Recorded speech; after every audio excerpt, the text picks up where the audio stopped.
Hi everyone, welcome to Upper Echelon Technology. I'm Chris King. Alexander Boyd. Today we're having a deep thoughts on music streaming. This kind of past week or so, we had two new music streaming services. They're launching, they're getting ready to launch and stuff. So I wanted to kind of just talk about music streaming, pretty much in general. We know the big, I guess the big two right now is Spotify and it's Beats. So now there's a third one coming into the ring. Actually, I guess this makes it, well, technically now it's like four, but we'll get into that. So, first off, do you use any music streaming services? I do not. Okay. And I'll talk about that soon. Okay. So I'm a subscriber of Beats music streaming. But prior to that, I was very early adopter of Music Unlimited from Sony, which they just kind of debunked now, because now they're going to re-release it as PlayStation Music, which is using Spotify's, I guess Spotify. Yeah, it's pretty much Spotify. Yeah, it's pretty much Spotify on the PlayStation, kind of under their umbrella. So now they're kind of released it to a new market and stuff. So, but now Tidal from Jay-Z is coming out, Tidal music streaming. So now we have yet another music streaming service, another music streaming platform that people are going to be using. So first off, thinking about how we're going to break this down, but I mean, so you have Beats, right, which is acquired by Apple. They're going to re-release it as well. Yeah. We don't know what it's going to be called and stuff. I'm assuming it's probably going to stay with the Beats kind of name, but it's probably going to be like something like Beats iTunes or something like that. I'm not really sure. So we know that, I mean, we can agree, right? iBeats. Streaming is a very strong platform. It's still not the biggest market right now, but it is, kind of like along with MP3s like iTunes and stuff, it works. Yeah. The service can be laggy at sometimes and stuff, but your overall thoughts on music streaming? Okay, so this is a big thing for me since I actually make music. It's weird because CD sales are still big. Like, it's really weird that CD sales are still up there. They still make money since who's buying CDs? Who's buying CDs? I thought I was the only one buying CDs. Because I am buying CDs. I honestly just got one in the mail today. And it's really weird because I'm also now like collecting. I'm actually buying like really rare CDs. But nonetheless, like right now, nobody's buying music. And I guess that's why I'm just being this weird elitist purist guy, is that I want people to buy music. Digital downloads was the next big wave. Everybody kept talking about that, and nope, it just fell flat. So nobody bought CDs, nobody bought that. And now people are caring about records, but not many people are buying those either because they're kind of expensive, and a lot of limited stuff, so on and so forth. And a lot of these hipsters don't even have record players. Anyways, moving on. So streaming, sadly, is the way to go. I'm just being that old man, being pissed off by that young people and their streamings on YouTube's or whatever's on the internets. Yeah, it's definitely it's very different, because you're not actually having your music on your device. Obviously, it's streamed to it's not yours. Netflix, you can't do anything so with it. you're kind of like not renting it, but something along those lines. You're It's just kind of weird. listening to it. You're depending on the internet too. Precisely. So that's the hard part. Is because the internet right now is not that big, and it's just it's tough. It's tough. A lot of phone services cap you at a certain thing. A lot of places are actually having Wi-Fi, which is a good thing.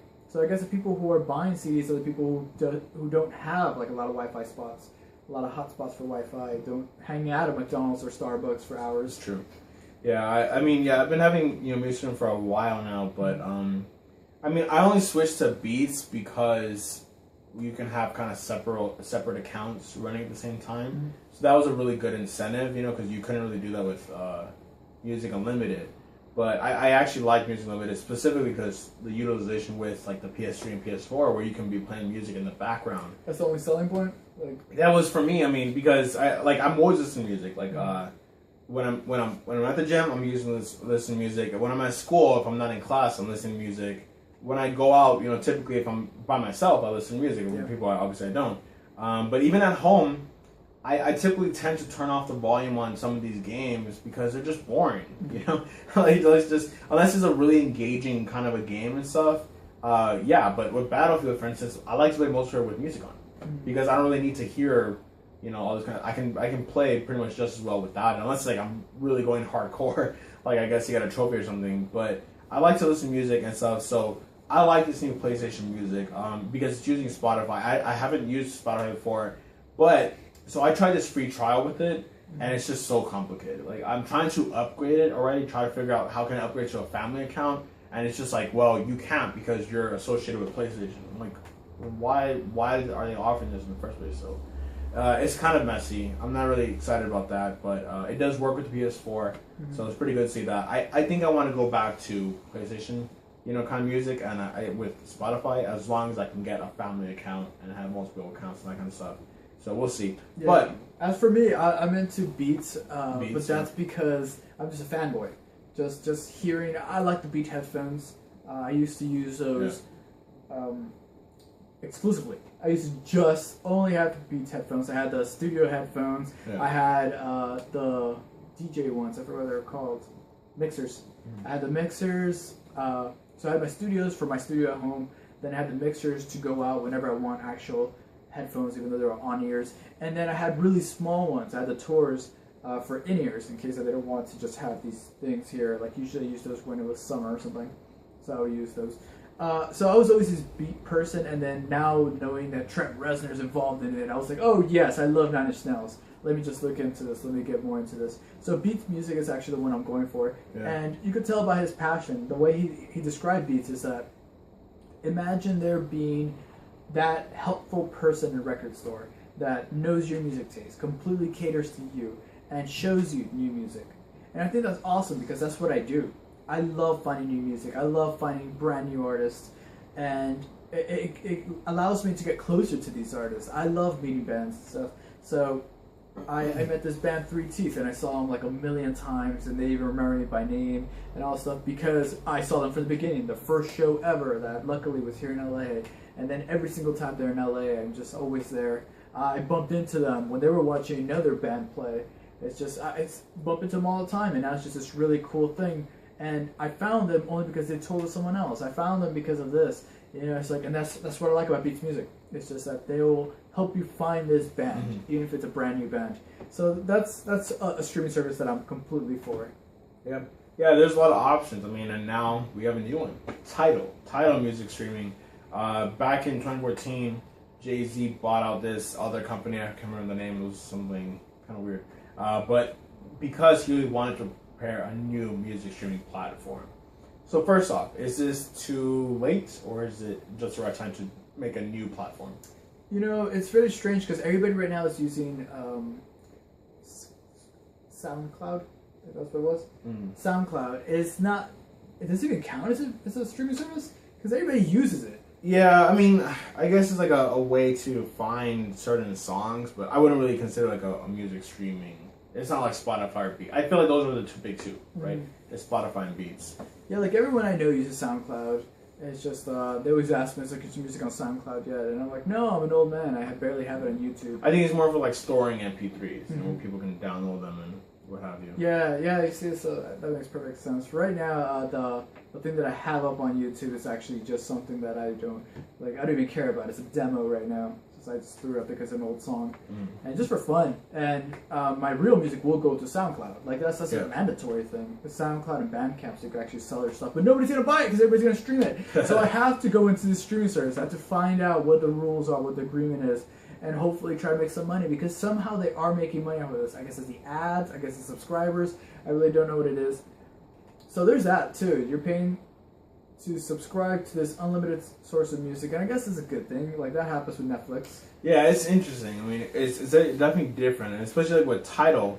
So their biggest thing here is like where you said where Beats is like we want to have like an assistant there to kind of find new artists or similar tastes. Tidal's thing is they claim that they are the high fidelity streaming. So they're saying that they want to. Their goal is CD quality music, which. Yeah. Is kind of ironic because back when CDs were coming out, people were like, "Well, no, we want record quality music," So it's kind of funny how more and more, like every single medium that we have, it's become more and more compressed, worse and worse quality as it goes on.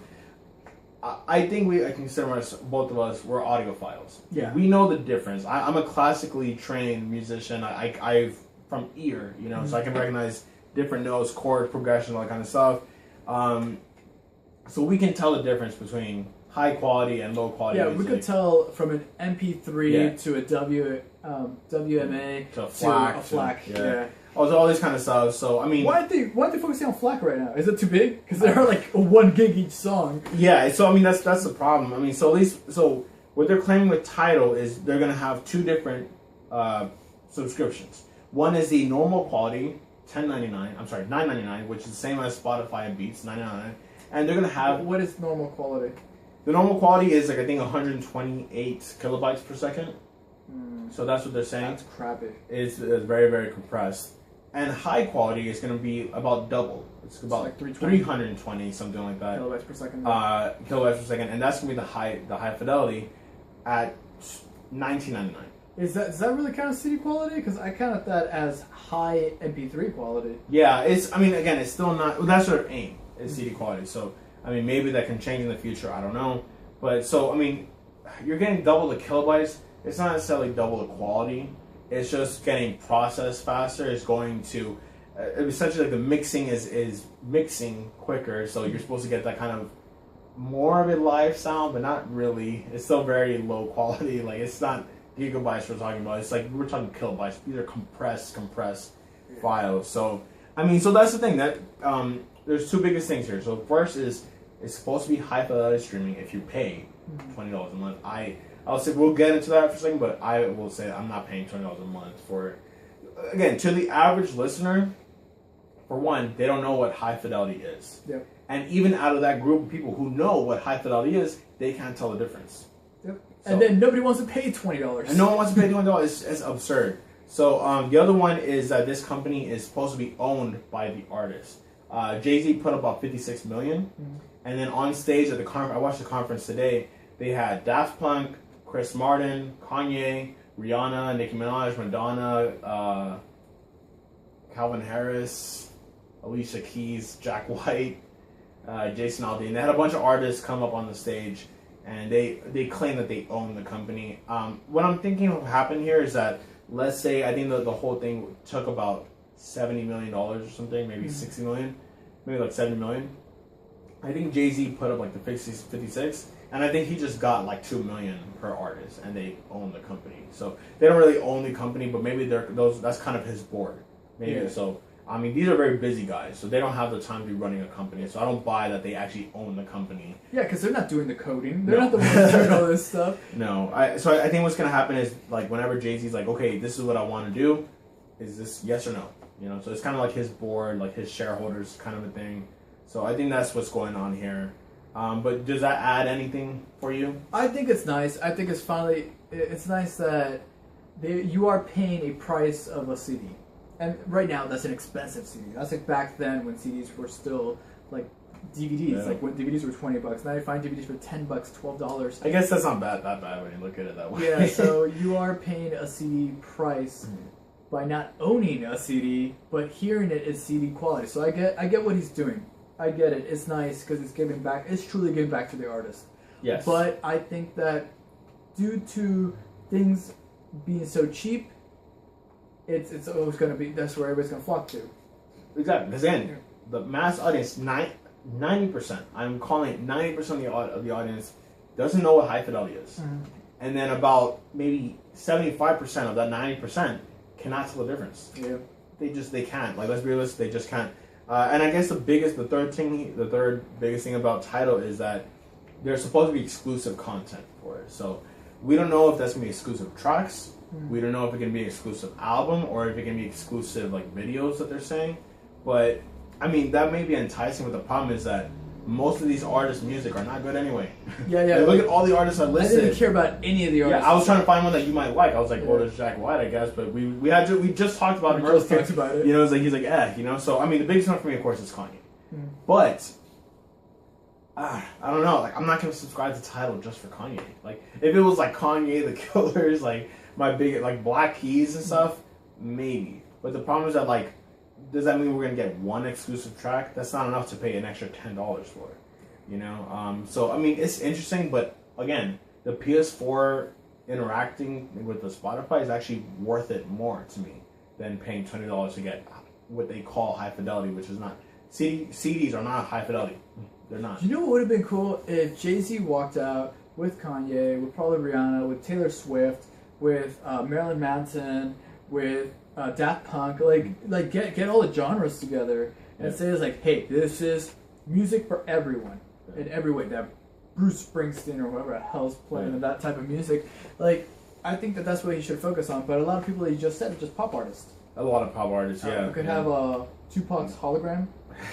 He pops up again. He could have been there as well, yeah. So I mean, I guess that we can now officially say it's probably we have like a big three now: Spotify, Beats, and Tidal. So I mean, with Spotify, it looks like they're being kind of not backed by Sony, but they have a partnership with Sony products. So you're probably going to see a lot of PlayStation music incorporated with TVs, PlayStation, your phones, tablets, that kind of stuff.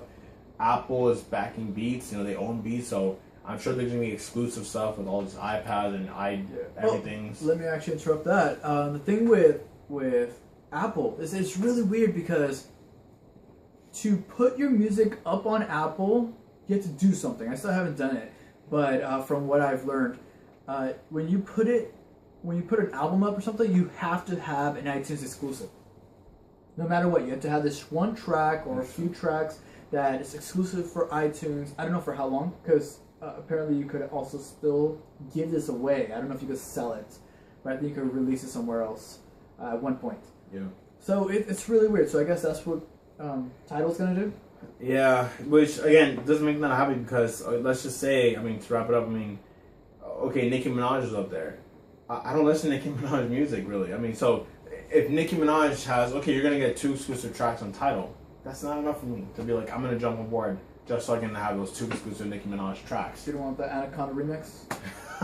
Exactly. So I mean, it's literally what's gonna happen, So I don't know. I mean, I'm interested again because like to see what Kanye could do on that platform, to see what a true producer can do on that platform, what Daft Punk could do on Tidal or Calvin Harris or something like that. But for a lot of the other groups and bands and pop artists like Rihanna and Beyonce were up there too, I'm just like, I don't really care.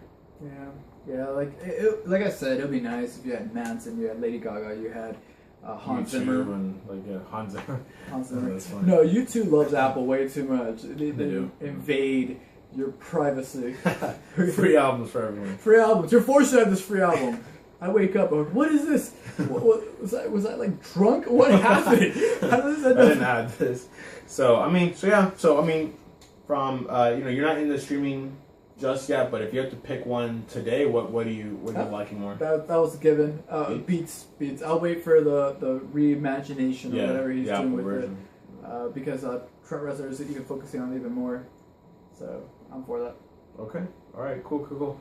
All right, guys. So what about yourself? Oh, with me, I have Beats right now, but assuming if I can figure out how to, if you guys know. To with this PlayStation Spotify version, if I can make that into like a family account and stuff, if I can do that, I mean, you have to pay 50% extra per account though. So, I mean, I'm gonna be paying, assumedly like $15. But that's still, again, that's 2 accounts like that. We don't know what Tidal if you're gonna have multiple accounts for $20 a month. If they can tell you $20 a month, 3 accounts or something, I'll be like, now it's more enticing. Now that's interesting. But I mean. So I'd rather just I'm thinking Spotify. I'm just going to try to figure that out. And when I can, I'm going to make the jump to Spotify with PlayStation Music, technically, I guess. So yeah. So let us know what you guys think about music streaming in general, whether you like the concept or not, and what platform you guys pick and why. Thanks for watching this video. And for a lot more content like this related to music, technology, all this kind of stuff, you're already in the right place, Upper Echelon Technology.